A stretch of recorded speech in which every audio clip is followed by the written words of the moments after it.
दफ़ा का जिक्र है कि जंगल में बहुत ही ज़्यादा गर्मी थी और बरसात ना होने की वजह से हर तरफ सूखा पड़ा हुआ था। सारे परिंदे सूखे पेड़ों पर झुलस रहे थे। वो अपना घोंसला छोड़कर कहीं जा नहीं पा रहे थे और अगर वो किसी और जगह चले भी जाते तो वहाँ का भी यही हाल था। इसीलिए कोई चारा ना होने की वजह से बहुत से परिंदे ही दरख्तों पर रहने लगे। और फिर एक दिन एक चिड़िया के बच्चे अपनी माँ से बोलते हैं, मामा मामा बहुत ज़्यादा गर्मी है, हमसे अब गर्मी बर्दाश्त नहीं हो रही। और फिर चिड़िया के बच्चे रोने लगे। चिड़िया को समझ नहीं आ रहा था कि वो क्या करे। वो अपने परों की आड़ से अपने दोनों बच्चों को छांव दे रही थी और धूप का असर कम होने तक वो यूं ही बैठी रही। फिर शाम होते ही वो पानी और खाने की तलाश में बाहर निकली। थोड़ा सा दूर जाने के बाद चिड़िया ने एक पानी का तालाब देखा।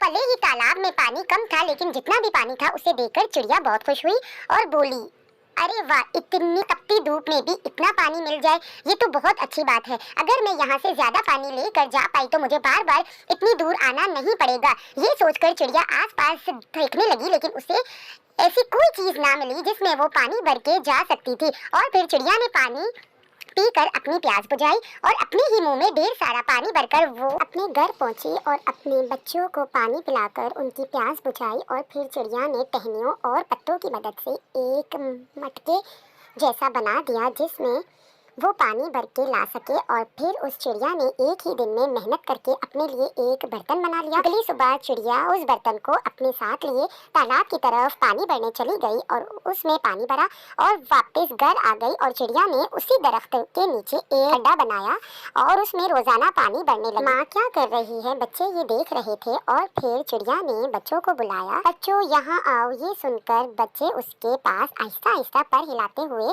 नीचे आए और इन दोनों ने अपनी प्यास बुझाई और बोले, मामा हम कुछ देर यहीं बैठ जाते हैं, गर्मी की वजह से हमारा जिस्म तप रहा है।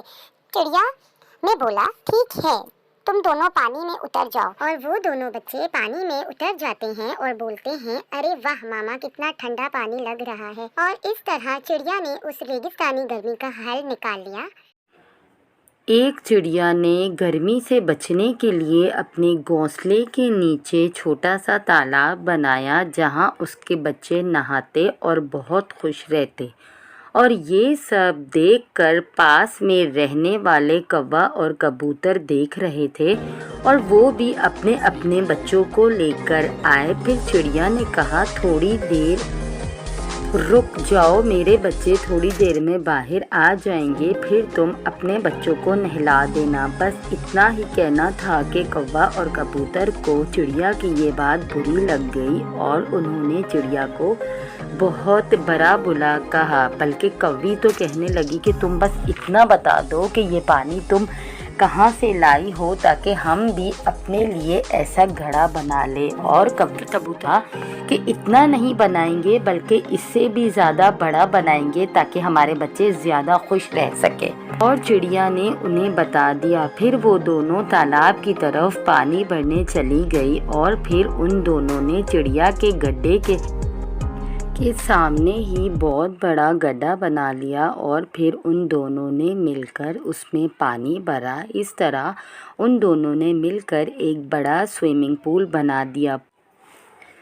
पूल पूरी तरह तैयार होने के बाद वो कौवी बोली, बच्चों अब तुम दोनों जाओ और इसमें आराम से खेलो, अब तुम्हें कोई नहीं रोकेगा। अभी कौवी ये बोल ही रही थी कि वहाँ पर चिड़िया आ जाती है और बोलती है कि दोस्त मुझे गलत मत समझना, लेकिन तुम दोनों ने इस पूल में बहुत सारा पानी भरा है, इसमें बच्चे डूब सकते हैं। चिड़िया की बात सुनकर वो दोनों बहुत गुस्सा हो जाती हैं और बोलती है, तुम होती कौन हो हमें समझाने वाली, हम सब जानते हैं हमारे बच्चे तैरना चाहते हैं।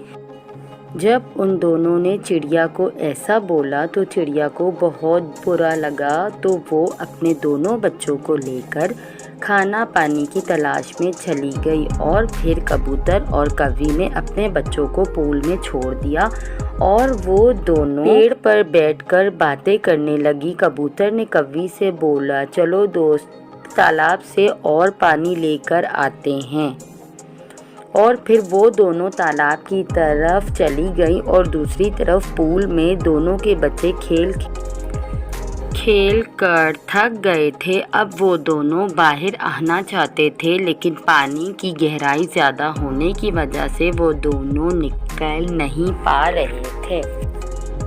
वो दोनों बच्चे अपनी माँ को आवाज़ें दे रहे थे, पर बहुत देर होने के बाद भी उनकी माँ वहाँ मौजूद ना थी और वो दोनों बच्चे इसी पानी में डूबकर अपनी जान से हाथ धो बैठे।